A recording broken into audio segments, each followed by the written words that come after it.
Hi, I'm Drew Arellano. I'm 31 years old. I'm a TV host, aspiring triathlete, and I am a traveler. I'm a viajero. My hobbies are...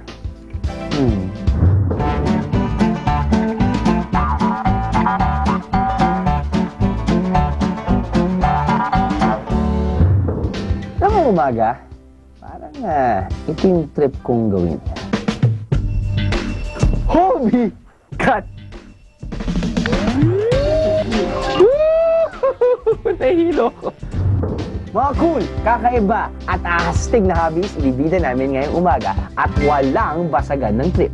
Dito lang yan sa AHA! Game? Kalmadong tubig at tamang timpla ng hangin. Ang mga yan daw ang kailangan para ma-experience ni Miss Chamsi Tup Tup ang Hobie Cat Sailing.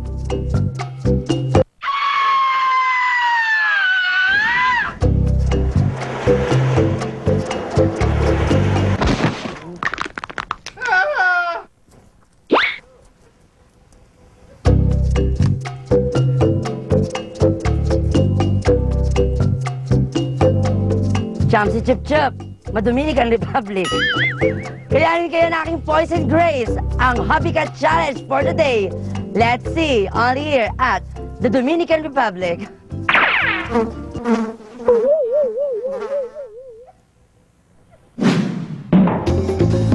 Sailing ang tawag sa sport na ito at isang uri ng sailing vessel ay itong Hobie Cat.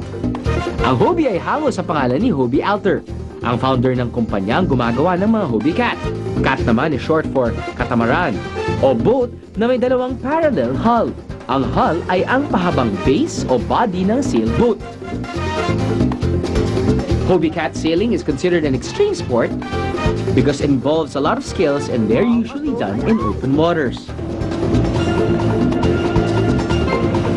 Para sa movie ni Zac Efron na Charlie St. Cloud. It's also a popular competitive sport, kaya naman marami ang sumasali sa mga Hobie Cat races. I guess we're gonna go sailing. Tulad na lang ni Mr. Peter Capotosto. What do you think, guys? 15 years na siyang sailing enthusiast and instructor.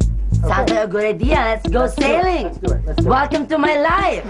Ang pinaka-importante dito yung mga layag, no? The sail. Layag, where's the layag, sir? These ones, these cloth things, these are the sails. This one is the main sail. This is the most important sail.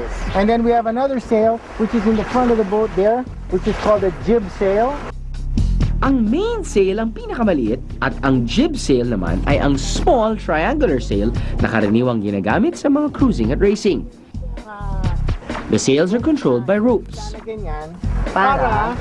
ang ginagawa nitong mga ropes na to, inaayos niya yung sail para magkaroon ng airfoil.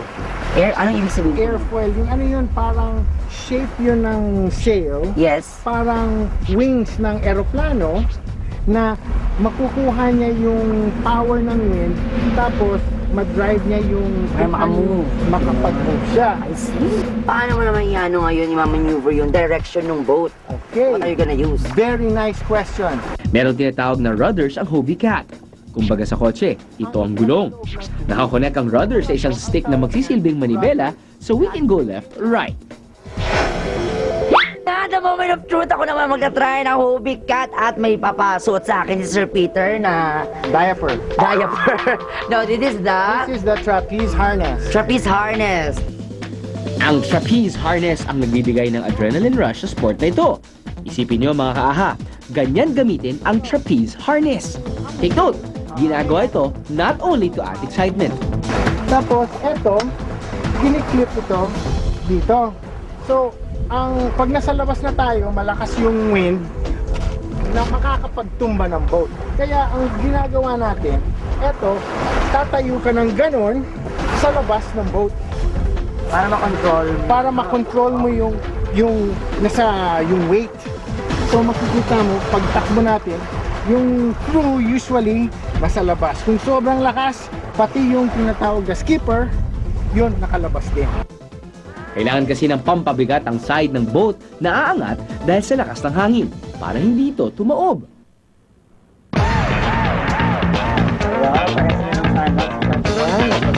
Okay. Pwede yung protection.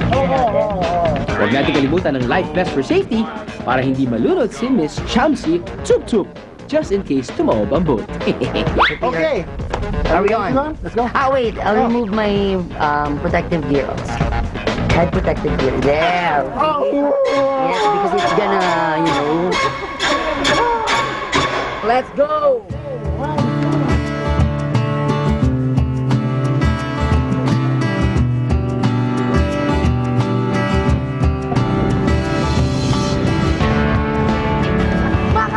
I-try nyo na itong i-try nyo na itong hobby ka dahil talaga ang sarap-sarap sa pakiramdam lalo na pag biglang bumibilis like this. More wind, more speed. Mas malakas ang hangin dito kaya mas mabilis tayo, mas mataas. Makahay, eto na, go! Ay! Ay! Ay!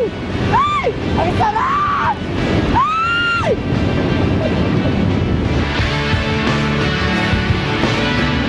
Alam niyo ba, nasusukat ang horsepower ng hangin? Kung mas mataas yung horsepower, kung mas mataas yung power ng hangin, so sabihin, mas mabilis na nagtatransfer siya ng kinetic energy to the object. So, mas mabilis yung object. So eto na nga, hindi na ako nag-hobby kat ako pa nagdadrive ng boat. O diba, ang dami na multitasking. Ikaw na! Congratulations, Miss Chamsi Chup Chup! Mukhang ikaw ang winner na mahangin sa labas sa wide. Yes! Ah! Saya-saya dito! Woo! Ay! Ay! Yeah! Hoy, Bubay, Yes, sir. tabi na tayo. Ano po? Nasa tabi na tayo. Saan We're on the tabi? land already. Ay! Sorry, Akala mo sir. nagsisiling pa tayo. I'm sorry, I got blown away. I thought we're still at the sea. Hindi, ang saya-saya ng experience, Sir Peter. This is one of the most beautiful and memorable experiences I've had. Oh, wow. So Thank far. you. Thank you so much. Thank you very much. That's a great compliment. And it's not a difficult sport. It's very easy just as long as you set your mind to it and you have a good outlook and you want to learn. It's pretty easy to do and you can do it right here at Tahalay Yacht Club.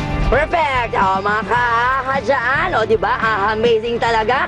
Hobby Cat, check! Let's go, Sir Peter! Woo! Ay!